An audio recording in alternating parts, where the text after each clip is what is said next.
Before we get started, just a quick reminder that our producer, Monday Abu's poetry collection called Puri, is now out for sale. Check it out in the link in the description. Hey everyone, welcome to another episode of the Daily Wisdom Words podcast, where every week we talk to folks who have stories, advice, and life hacks, all of which take you one step closer to that feeling of hope. We are so proud to welcome accountability coach and fellow podcaster as well, Lindsey House. Hey Lindsey, how are you doing? Hi, I'm wonderful. Thank you Lindsay. so much for How having are me you? today. We wouldn't have it any other way. We were Yeah, tracking you yeah. down, girl, no matter what. So We were yeah, gonna just park a on brief your driveway. context.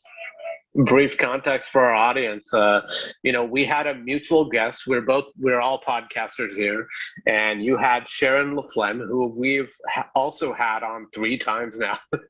She's a One wonderful of my guest dearest and a friends. wonderful friend of ours as well. Yeah, a wonderful friend. And so when she said, "Hey, catch me on this latest podcast of Lindsey House," and I'm like, "Ooh, who's she? This is so cool!" And that's when I got the idea. Oh my God, we got to have you on the show. So here we are. Well, I feel very honored to be here. Truly. Thank And you. I love what we're going to talk about today. Taking your accountability of what is going on with you and putting it into action. Your health, Yeah, your and a little bit mental of nutrition well-being. talk, Yeah, and a lot of nutrition hopefully talk today. you'll be able to clarify the bipolar nature of health advice and nutrition, because there's so much out there, right? And every month we always hear, "This is good for you." No, it's not. This is good for you. No, it's not. So hopefully, yeah, we'll get into that.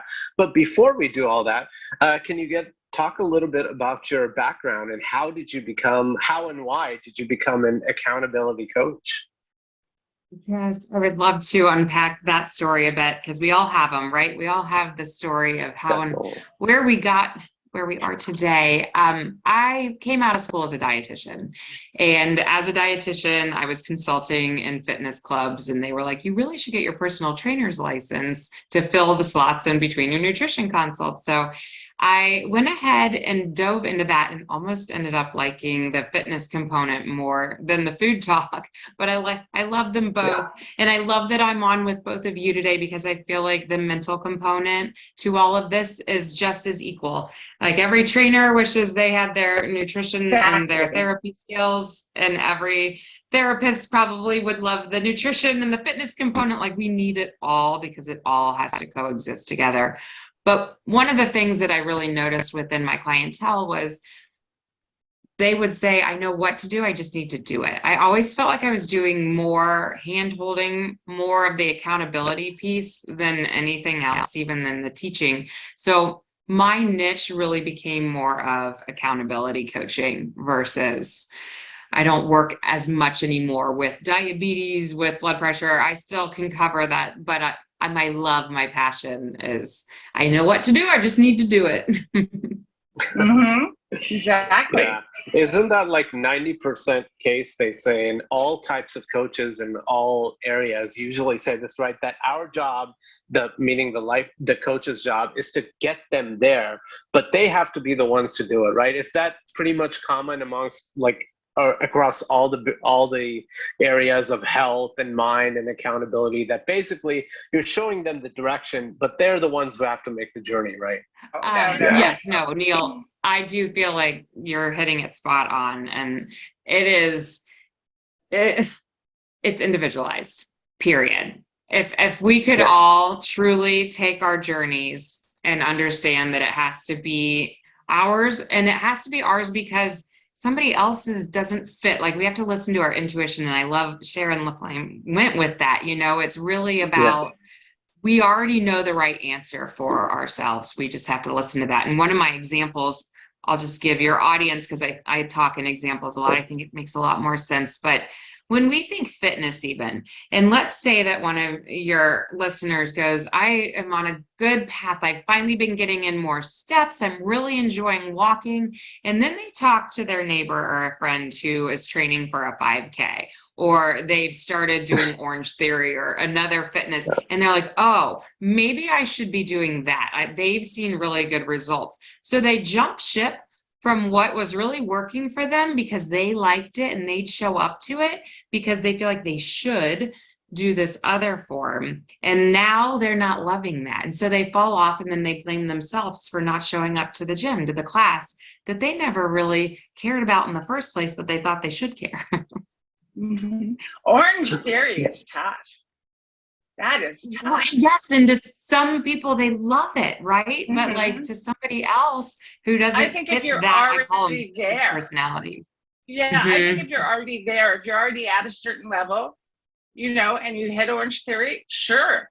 But if you're just beginning and you hit Orange Theory, I don't think you're going to make it. So that's why they need someone like you. Depends on a fitness personality. I annoy some people because I'm this very like progress over perfection, direction, not perfection. Oh, I do. Even my husband was like, I'm going to write a different book because I wrote a book called Direction, Not Perfection. He's like, mine's going to be perfection with direction because he's a little more hardcore and I'm a little more fluffy. Like, I feel like it's just, we all have fitness personalities, food personalities. So it's about knowing our own personality, really, our intuition. I keep coming back to that, but it's so important. Yeah. Definitely. And do you have your book? Do I have it? I do. It is Direction, Not Perfection. Accountability and coaching from your wine-loving dietitian. I love that photo. Yeah. Oh my God. That's where I want to be, right? Right there. You and me, we'll get old and sit on there and just rock. We'll be neighbors and just hang out. Yeah, I could do that. I put the wine on there on purpose because I think that people feel like dietitians are like hardcore, and people feel like personal trainers are hardcore, and it doesn't have to be that way. Again, I think that we can find balance within our journey, and it doesn't have to be black and white thinking with all of it. Yeah. And I think that's a perfect segue like to this next question, because as you mentioned, right, individual experience is so important to recognize ourselves. How does one who wants to make a change in their life, who wants to pivot, but is so lost, doesn't know where to turn, how do they start? Yeah, I think it's such a good question. And I feel like it really starts internally. It starts with asking that question, and I'm sure your audience has heard this, but that question of why. Why do I care? Ask why till you cry. It is figuring out. Oh, I love that. Yeah, you heard that once, and I adopted it because I really. No, it's so much deeper than we give it credit for. A lot of us think we want to change a number on the scale. And then the more that we ask, like this is my experience in my realm, is that the individual will say, I want to lose weight. Well, why? Because I want to be able to get on an airplane because I'm nervous the seatbelt won't fit. And so I haven't flown in years. Okay, that's like a much deeper, much more meaningful, I want to travel is the true why versus I care that much about the number. Or like grandparents wanting to get on the floor with their kids and play and participate in their children's or their grandchildren's life. And right now, either whether the size that they're at or their physical capabilities, their joint pains, whatever that looks like, they're not able to do it. So I know I'm circling around your question, but it starts with why do I care? Okay. And then when we can figure out the deeper meaning of why, and this is what builds our sustainability within our journey. Mental health. That's where the mental health part of this comes in. It is, right? And I think that a lot of people try to tackle their journey with one component. So I feel like I should work out. And that's what my problem is. I don't work out.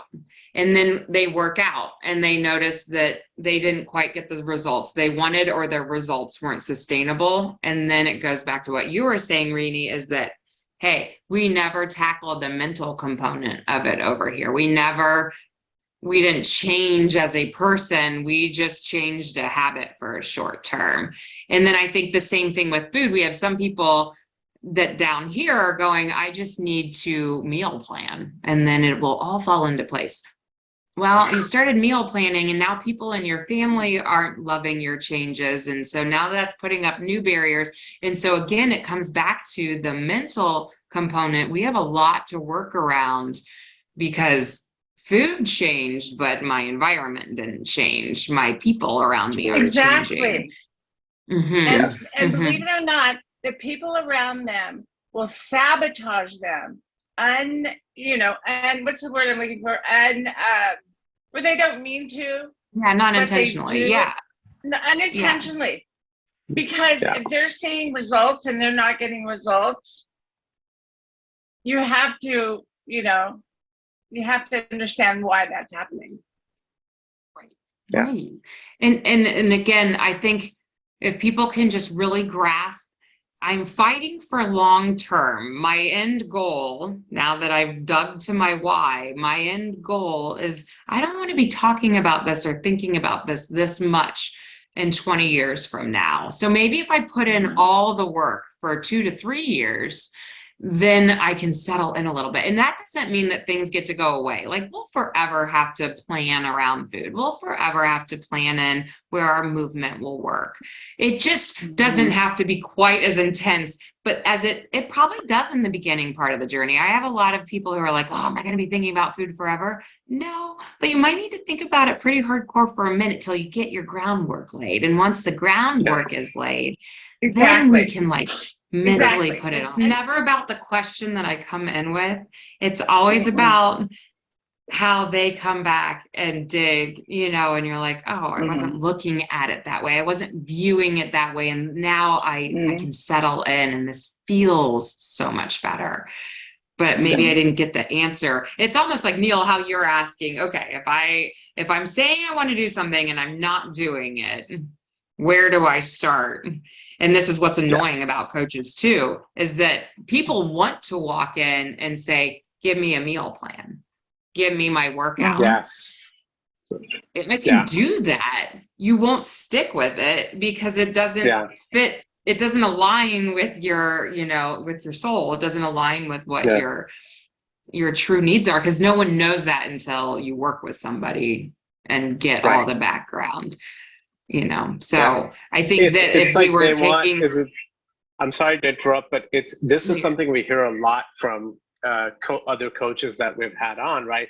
Is they say the biggest problem is clients come in and they want us to solve their problems, and we can't do that, right? We can offer them alternative mindsets. We can show them direction. We can help them find themselves, but we cannot be a solution to the actual problem, right? And I think that obviously it sounds a little repetitive because what we talked about before, but that's basically right. So many, I'm sure, how often does that happen with your clients that they come in and expect you to basically solve my problem? And if you're not able to, because that's not what you do, or nor what any other coach does, then they're upset, right? Or then they don't like you, or they don't like any other coach, right?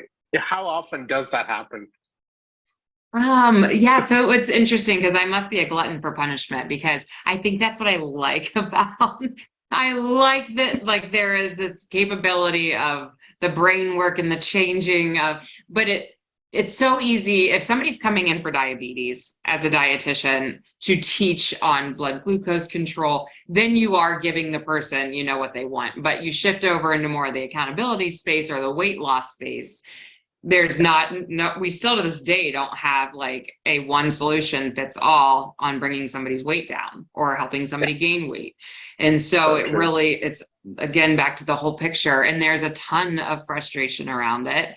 And I think the goal or the key is to get somebody to trust enough that they're willing to hang in there with you long enough to start to see their results. Because my most frustrating part is that in nutrition and fitness, and you started to talk about this in the beginning, everybody is seeing the promises of quick fixes and they don't work and they don't truly exist. but yet it's the bright, shiny thing that I mean, of course we want to go to it, you know, like, of course I want it to feel easier.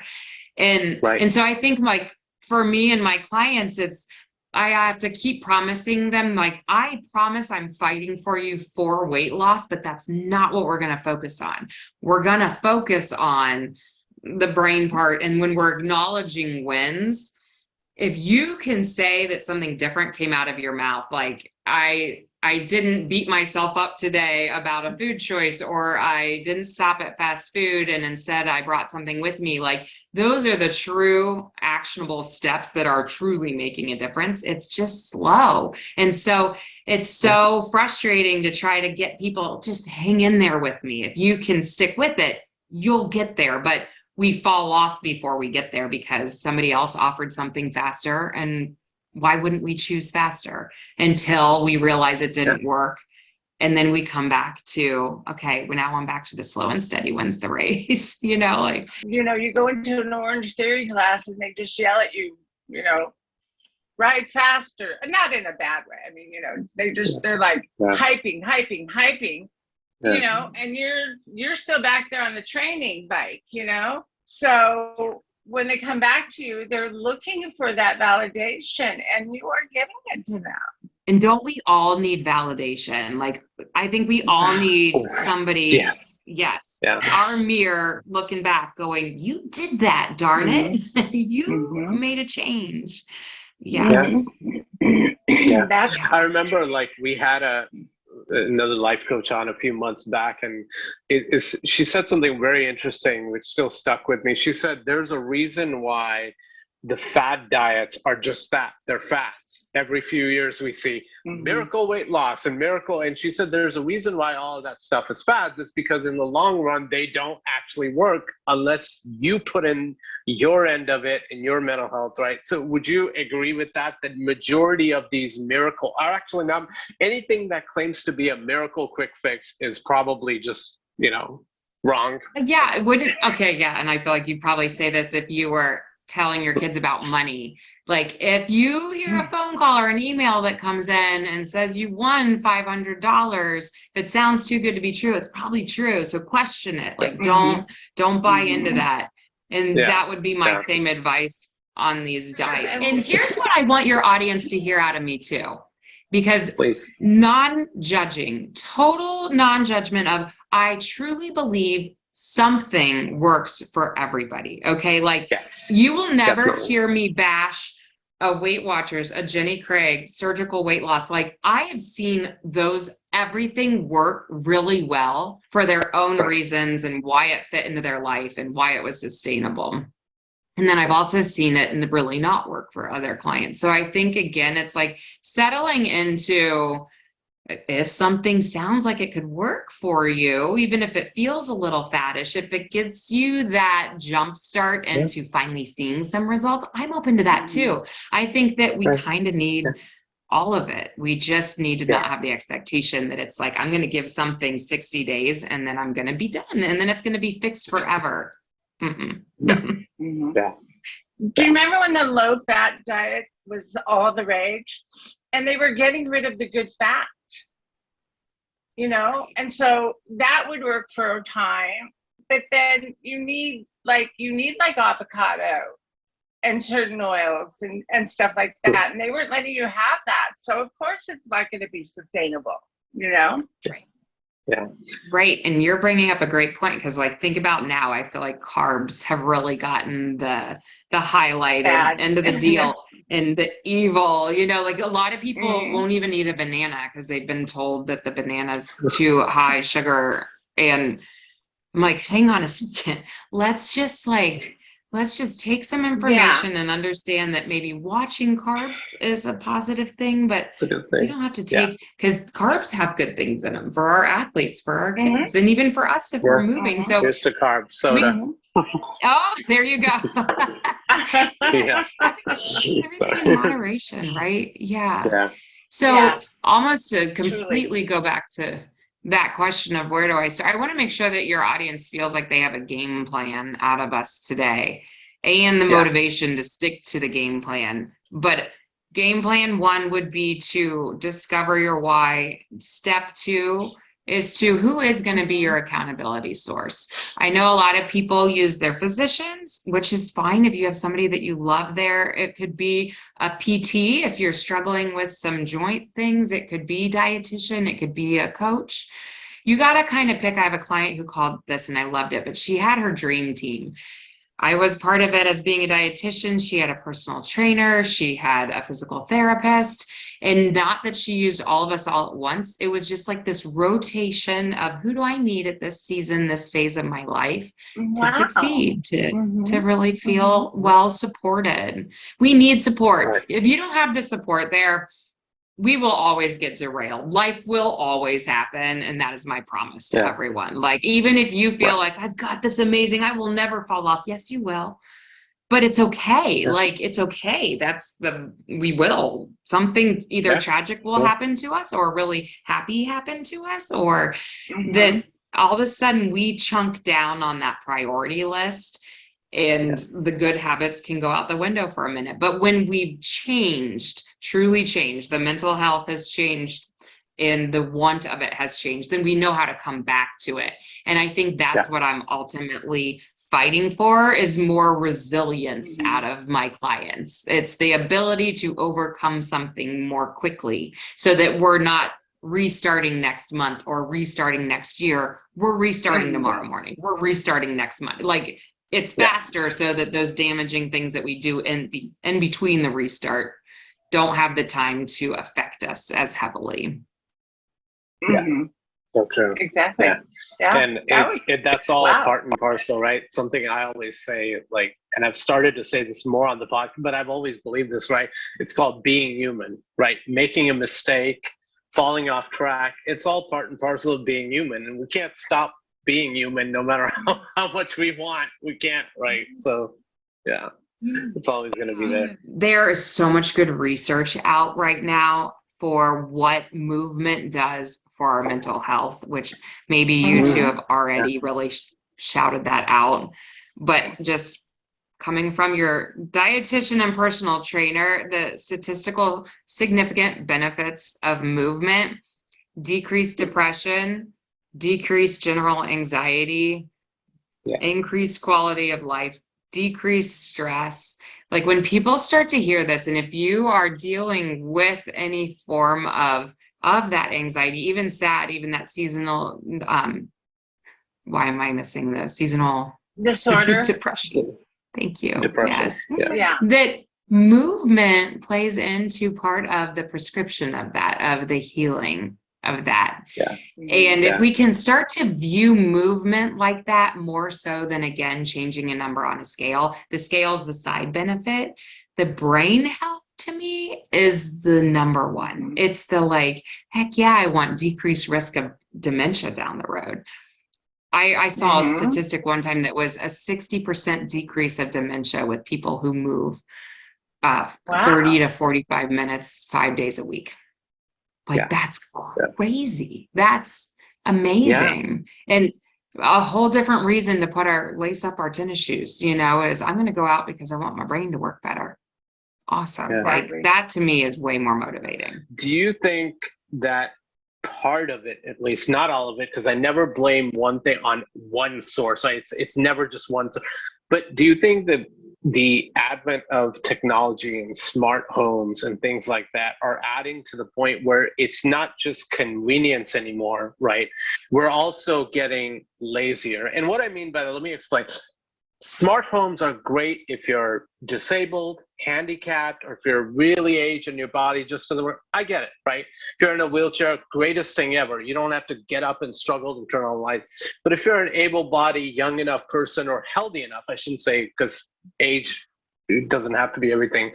If you're healthy enough and you can't walk 10 feet just to turn on the light switch, and you prefer to stay on the couch and say, Alexa, turn on the light, does that contribute to overall, like, because I feel there's a fine line of technology between convenience and sheer laziness, and we are tipping over as a society really fast onto that other end where we shouldn't be. Just my personal opinion. Maybe people may agree, disagree, I don't know, but what do you think about that? You know what comes to mind as you're saying this? Have you both seen the movie Wall-E?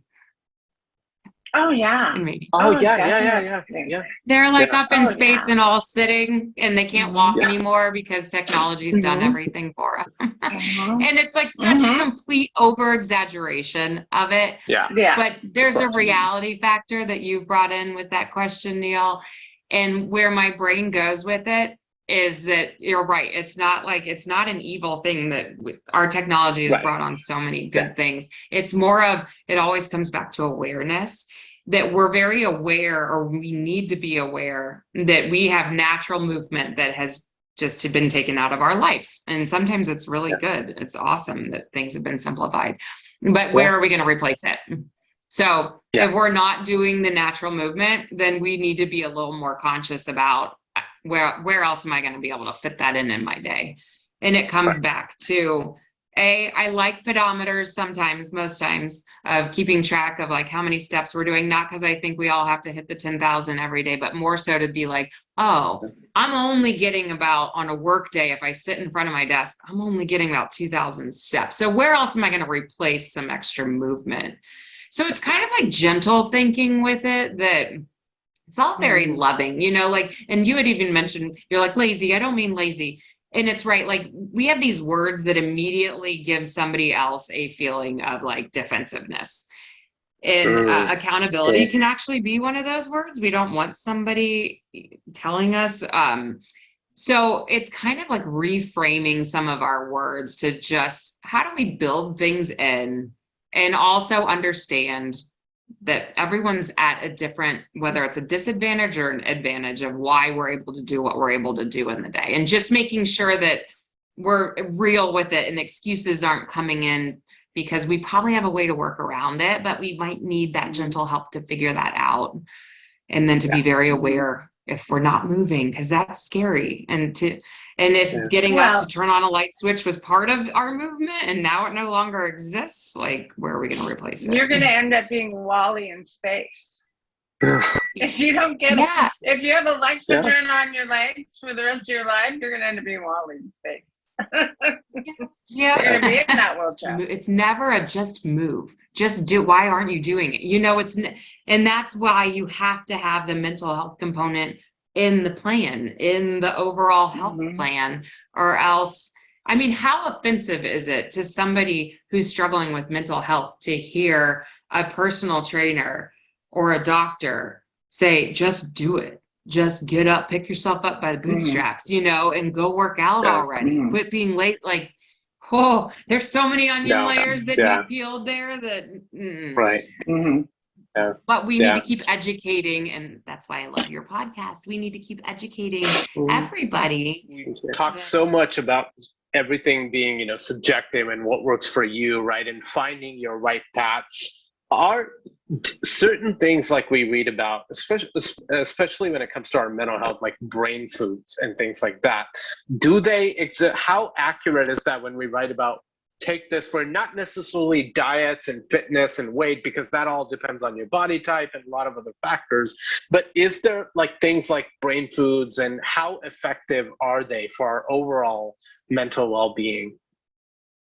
Okay, great question. And I'm going to layer this a little bit. First and foremost, just because I think that people get really caught up in the nitty-gritties of nutrition, where we could just start broad picture and still get a lot of benefit. And I'll give you examples with that. But just to eat healthy, like basic food guide pyramid, we're talking try to fit in 2 servings of fruit in a day, 3 to 5 servings of vegetables. If you're not a vegetarian, fitting in some of your protein through your healthier meats and anything with fiber. That eating and drinking enough water in the day is its own brain food. Okay. Like healthy eating in general, nice varied eating, lots of color in your diet, all feeds our brain in a way that it needs to be fed. Is there now next level of that? If we're thinking pyramid, just try to be healthy, fit in what we need. Next level would be, what are those things that do more? So like fish oil healthy fats like that. There's a lot of study around that with decreased dementia and even after concussions, faster brain healing. So our good fats, back to Rini, you were starting to say, we can't take out all the good fat either. And you're right, because it's a brain helper. Water. I've noticed so many individuals who come in with some chronic headaches and migraines, and they are not drinking enough water. And it's amazing that just good old water can start to cure some of that. And same thing even with depression and anxiety, that sometimes we have individuals who are leaning too much into caffeine and they're not hydrated. And so we decrease caffeine and increase hydration, and they are in a much better place. So I know I'm only like touching on some of that, but there is a reality. It's just probably not what you were thinking I was going to give you. Like, yes, certain nutrients are important, but more importantly, most of us don't do the basics that we should be doing in the day. Anytime I have to have a hard conversation, I walk and talk, because it lowers my stress behind the conversation. I can think more clearly. Wow. All that like extra, if you ever picture like that extra energy where you're like doing another habit, maybe like people who pick or people who clench or nail bite or whatever, when you all of a sudden throw movement into it, that extra energy is getting pushed somewhere else that's just a little more productive. When the layman like myself or Rini, who are not as experienced in this area as someone like you are, someone of your expertise and research and your education in that field of nutrition accountability, what are some signs to look for when we're doing our research? Like when we look for certain things, how should we apply it to life? Is it just, okay, now that they've said this information, let me find out about my body and see if it correlates? Or what should we do to sort of, I guess, confirm that whether this will work for us or maybe it won't? One of my good examples with that would be a research article came out one time and it said you can lose X amount of more weight if you exercise before bed, okay, versus the morning. And I've seen research flip back and forth on this, which is what it does, right? And which is why it's so confusing.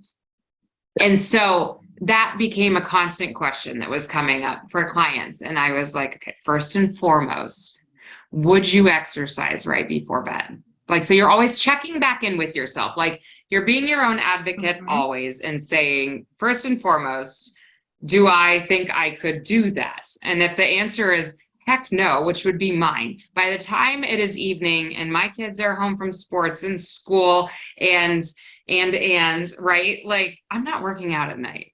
So I don't care if it gives me a 5% more burn before I go to bed. It's not happening.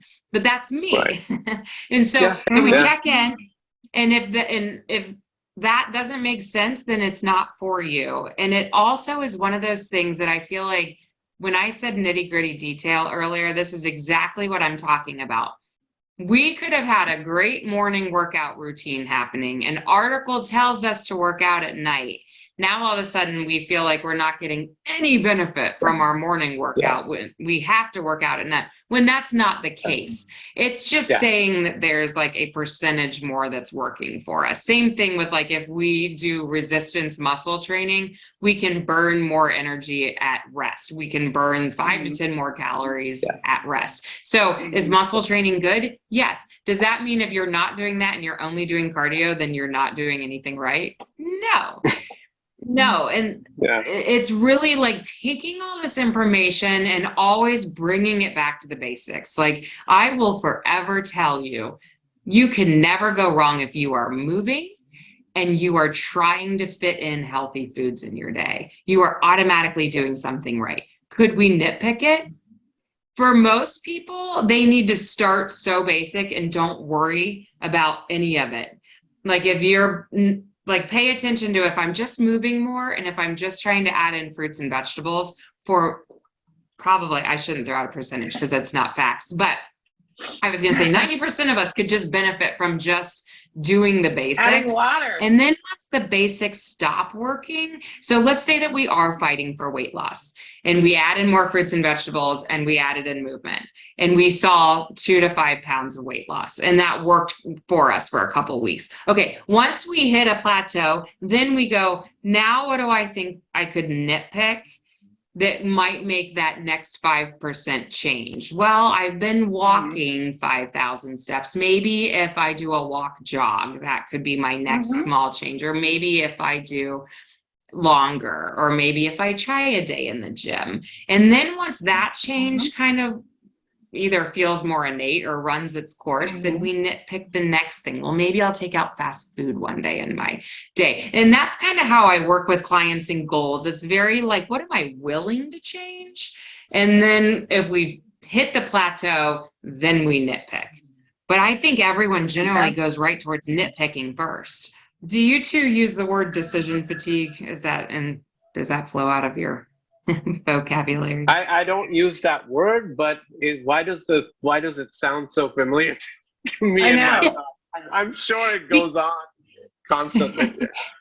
It does, and that's what we're describing. Like the decision fatigue is we feel like there's all these things that we should be doing, when the reality is when you have that coach telling you, hey, let's try 1, 2, and 3. We've taken away the decision fatigue and we've brought it down to it's just steps, and we're just working our way through the steps to get to the next goal.